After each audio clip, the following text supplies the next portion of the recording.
अरे बच्चों नमस्कार। आज हम आपको 2025 में बोर्ड एग्जाम के पेपर सेट 822 BZ को सॉल्व करवा रहे हैं और इसमें आपको अच्छे तरीके से बताया जाएगा और समझाया जाएगा। यहाँ पर जो भी क्वेश्चन पूछे गए थे उन सबका जो है हल करवाया जाएगा और आप इसे अच्छे तरीके से आप देखेंगे तो आपको पूरे तरीके से समझ में आएगा और आप इन प्रश्नों को अच्छे तरीके से सॉल्व करेंगे और आप मिला सकते हैं कि आपका क्वेश्चन कैसा है, आप उसे अच्छे प्रकार से समझ सकते हैं। प्यारे बच्चों देखिए, हमने पिछले वीडियो में 10 क्वेश्चन तक सॉल्व किया था। आज आपको 11वां से शुरू करेंगे यहाँ पर। और यदि आपको वीडियो अच्छा लगता है तो लाइक शेयर सब्सक्राइब जरूर कीजिए और कमेंट भी कीजिए कि आपको कैसा लग रहा है, क्वेश्चन समझ में आ रहे हैं कि नहीं आ रहे हैं। और वीडियो को लास्ट तक देखिए, तभी आप क्वेश्चन को हल करने का आनंद उठा पाएंगे और आपको अच्छे तरीके से समझ में आएगा। चलिए आज का वीडियो शुरू करते हैं। कह रहा है त्रिज्या 6 सेमी वाले वृत्त के एक त्रिज्यखंड जिसका कोण 30 अंश है के संगत चाप की माप क्या होगी। देखिए यह क्वेश्चन बहुत ही आसान है और इसे आप अच्छे तरीके से सॉल्व कर सकते हैं।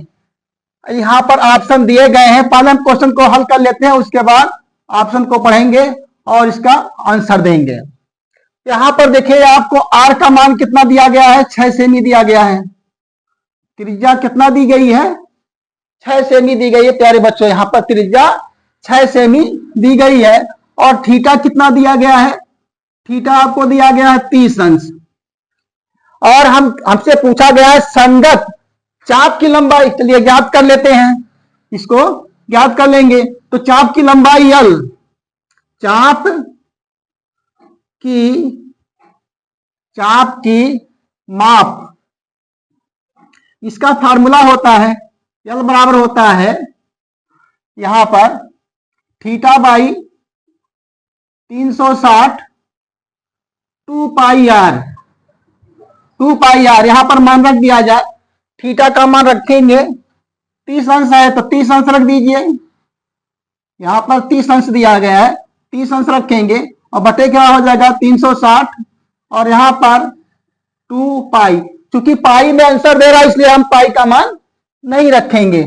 आर का मान यहां रख दिया जाए, आर का मान कितना दिया है 6 सेमी दिया है तो यहां 6 रख दिया जाएगा।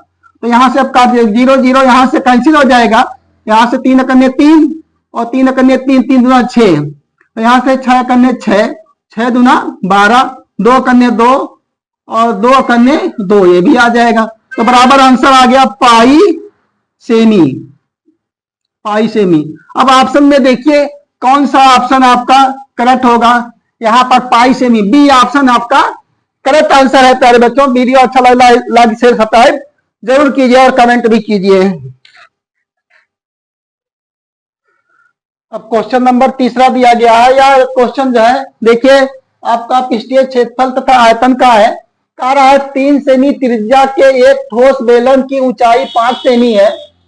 एक समान त्रिज्या का एक अर्धगोला उसके शीर्ष पर रखा है, इसका कुल पृष्ठीय क्षेत्रफल ज्ञात करना है। प्यारे बच्चों देखिए यह क्वेश्चन भी बहुत ही इजी आया था, इसे अच्छे प्रकार से आप सॉल्व कर सकते हैं। यहाँ पर दिया गया है, अब यहाँ पर पहले बेलन दिया गया तो बेलन बना लीजिए। यहाँ पर एक बेलन बना लीजिए, सॉरी यहाँ पर और थोड़ा सा नीचे बनाएंगे क्या, क्योंकि जो है एक अर्धगोला भी है। इस प्रकार से एक बेलन बनाया गया है, ये बेलन हो जाएगा, यहां बेलन हो गया। आई इस बेलन की त्रिज्या दी गई है, इस बेलन की त्रिज्या दी गई है, यहां से यहां तक ये त्रिज्या दी गई है। कितना दिया गया है त्रिज्या, यहां पर दिया गया 3 सेमी, 3 सेमी त्रिज्या दी गई है, 3 सेमी त्रिज्या दी गई है और इसकी ऊंचाई दी गई है। ऊंचाई दी गई है, कितना दिया गया ऊंचाई 5 सेंटीमीटर दिया गया। ऊंचाई 5 सेमी दिया गया है। अब इसके ऊपर कह रहा है एक समान त्रिज्या का एक अर्धगोला रखा गया। इसी के ऊपर क्या है, एक अर्धगोला रखा गया है, ये अर्धगोला इसी के ऊपर रखा गया है। तो जितना इसकी त्रिज्या होगी वही इसकी भी त्रिज्या हो जाएगी, यही त्रिज्या इसकी भी होगी। ए बी आर बराबर कितना हो जाएगा 3 सेमी, 3 सेमी ए बी होगा, यहां पर 3 सेमी इसकी भी त्रिज्या हो जाएगी। अब इसमें कह रहा है इसका कुल पृष्ठीय क्षेत्रफल तो लिखेंगे यहां पर देखिए ये आपका अर्धगोला है, तो अर्धगोले का पृष्ठीय क्षेत्रफल क्या होगा, कुल पृष्ठीय अर्धगोले का जो पृष्ठीय क्षेत्रफल कुल होगा ये 2 पाई आर स्क्वायर हो जाएगा, और नीचे भी क्या है आपका पाई आर स्क्वायर हो जाएगा, और बेलन का पृष्ठीय क्षेत्रफल तो लिखेंगे ठोस बेलन का, इसे हल लिख दिया जाए, लिखेंगे ठोस बेलन, ठोस बेलन का आगे लिख लिया जाए निर्मित, यहां लिख लेते हैं निर्मित, निर्मित ठोस बेलन का कुल पृष्ठीय क्षेत्रफल, क्योंकि यहां पर केवल बेलन नहीं है, यहां पर अर्धगोला इसके ऊपर रखा गया है, तो ये दो आकृतियों का संयोजन है, तो इसलिए हम केवल बेलन नहीं लिखेंगे, क्या लिखेंगे निर्मित ठोस बेलन का कुल, ठोस बेलन का कुल पृष्ठीय क्षेत्रफल, इसको हम प्रॉपर ढंग से बता रहे हैं ताकि आपके समझ में आए। कुल पृष्ठीय क्षेत्रफल, यहां पर पहले तो ये अर्धगोले का पृष्ठीय क्षेत्रफल 2 पाई आर स्क्वायर हो जाएगा, 2 पाई आर स्क्वायर, और प्लस क्या हो जाएगा ये बेलन का बस पृष्ठीय क्षेत्रफल वक्राकार है, तो यहाँ 2 पाई आर एच, 2 पाई आर एच, और प्लस क्या होगा इसके आधार भी आएगा, क्योंकि कुल में नीचे भी है, ठोस है खोखला तो है नहीं, तो नीचे वाला भी आएगा, तो ये पाई आर स्क्वायर होगा। अब यहां पर हल कर लिया जाए, यहाँ 2 पाई आर स्क्वायर और ये पाई आर स्क्वायर कितना हो जाएगा 3 पाई आर स्क्वायर आ जाएगा, और यहां पर 2 पाई आर एच। अब मान रख दिया जाए तो यहां पर 3 पाई, चूंकि पाई में आंसर दे रहा है इसलिए पाई का मान नहीं रख रहे हैं, आर का मान दिया गया है कितना है 3 सेमी है, तो 3 का वर्ग होगा यहां पर, प्लस यहां 2 पाई आर का मान दिया गया है 3 और एच का मान है 5, इसको हल कर लिया जाए तो 3 पाई और 3 त्रिका 9, प्लस क्या आ जाएगा यहां पर 5 या 15 दूना 30, 30 पाई, तो इसको हल किया जाए और तो 9 त्रिक 27, 9 त्रिक 27 पाई, प्लस यहां पर 30 पाई, 30 पाई, दोनों को जो ऐड किया जाएगा, दोनों को क्या करेंगे जोड़ेंगे, तो जोड़ेंगे तो 30 और 27 क्या हो जाएगा 57 पाई सेमी स्क्वायर, 57 पाई सेमी स्क्वायर, यही आंसर होगा। अब इसमें कौन सा ऑप्शन सही है, यहां पर देखिए 35 पाई, 53 पाई, 55 पाई, और यहां 53 पाई, 53 पाई, 53 पाई 2 बार हो गया है, देखें ऑप्शन में 33 पाई, 53 पाई, 55 पाई, यहां 57 है, यहां क्या है 57 है, 57 पाई लिख देते हैं यहां पर 57, ये 57 है, तो 57 पाई आपका आंसर आएगा, ये डी ऑप्शन आपका करेक्ट आंसर होगा। प्यारे बच्चों इस प्रकार से आप लगाएंगे।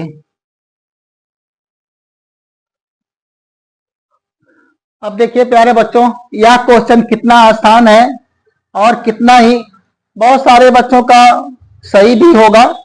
यहां पर कह रहा है एक वृत्त की स्पर्श रेखा के स्पर्श बिंदु को केंद्र से मिलाया गया है, इस प्रकार स्पर्श बिंदु पर स्पर्श रेखा और त्रिज्या के साथ बने कोण का मान क्या होगा। देखिए प्यारे बच्चों वृत्त की स्पर्श रेखा चैप्टर को हमने बहुत ही अच्छे तरीके से समझाया था, बताया था, और यहां पर कोई बिंदु मान लेते हैं, यहां पर P है, तो इसको क्या किया गया केंद्र से मिलाया गया है, और स्पर्श रेखा यहां से एक इस पर खींची जाएगी। स्पर्श रेखा क्या होती है? जो वृत्त को केवल और केवल एक बिंदु पर स्पर्श करती है।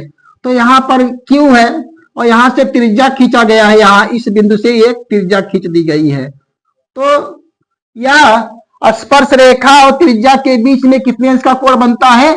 90 अंश का कोण बनता है। 90 अंश का कोण बनता है। कह रहा है स्पर्श, इस प्रकार स्पर्श बिंदु पर स्पर्श रेखा के साथ, यहां पर दिया एक वृत्त के स्पर्श रेखा के स्पर्श बिंदु को केंद्र से मिलाया गया है, तो ये केंद्र से मिला दिया गया। स्पर्श बिंदु को एक वृत्त की स्पर्श रेखा के स्पर्श बिंदु को केंद्र से मिलाया गया है। इसको स्पर्श बिंदु यहां पर है, ये आपका स्पर्श बिंदु है। स्पर्श बिंदु, ये स्पर्श बिंदु है, यहां पर यह स्पर्श बिंदु है। स्पर्श बिंदु को केंद्र से मिलाया गया है, एक केंद्र से मिला दिया गया, स्पर्श बिंदु को केंद्र से मिला दिया गया।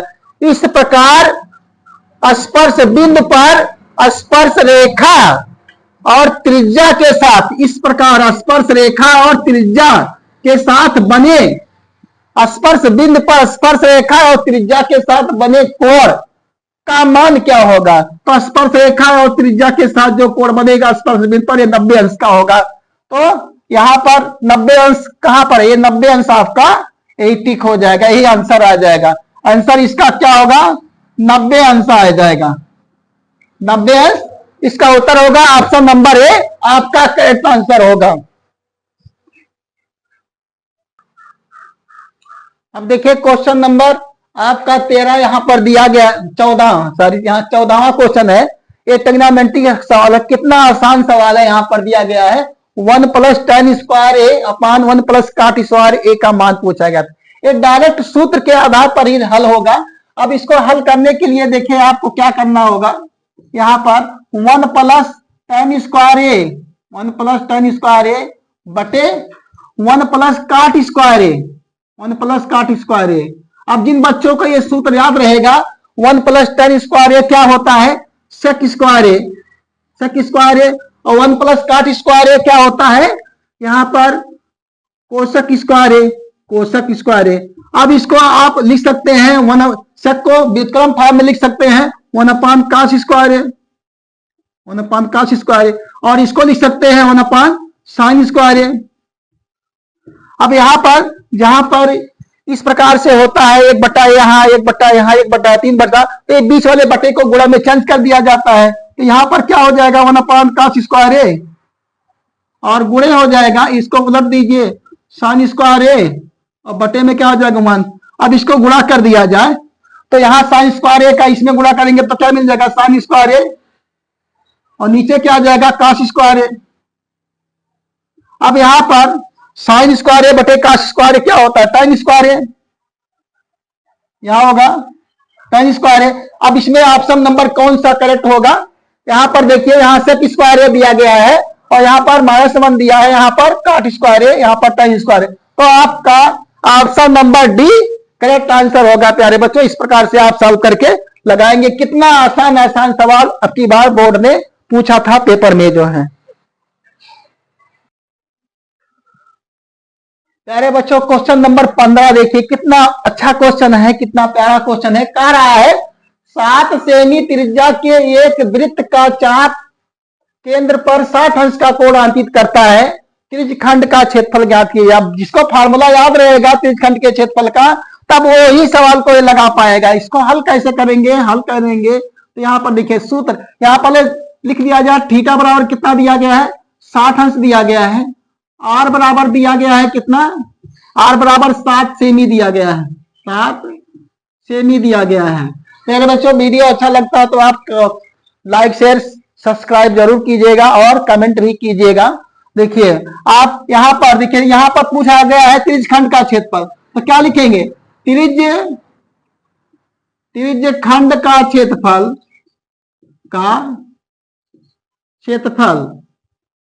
इसका फार्मूला होता है यहां पर theta by 360 pi r square. मान रख दिया जाए, थीटा का मान यहाँ 60 दिया गया तो 60 रखेंगे, बटे हो जाएगा 360 और पाई, चूंकि पाई में आंसर नहीं है, इसलिए हम क्या करेंगे, पाई का मान भी रखेंगे। तो 22/7 यहां लिखा जाएगा। आर का मान है 7, तो 7 का स्क्वायर यहां पर होगा, यहां पर 7 का स्क्वायर होगा। तो यहां पर आगे हल कर लिया जाए, तो यहां पर क्या होगा, 60/360 गुणे होगा 22/7 गुणे क्या आ जाएगा, 7 गुणे 7। अब इसे काट दिया जाएगा, यहां पर काट दीजिए, तो ये क्या होगा, 0 0 कट गया, 6 करने 6, 6 36, यहाँ 7 करने 7, वही 7 करने 7 कट गया।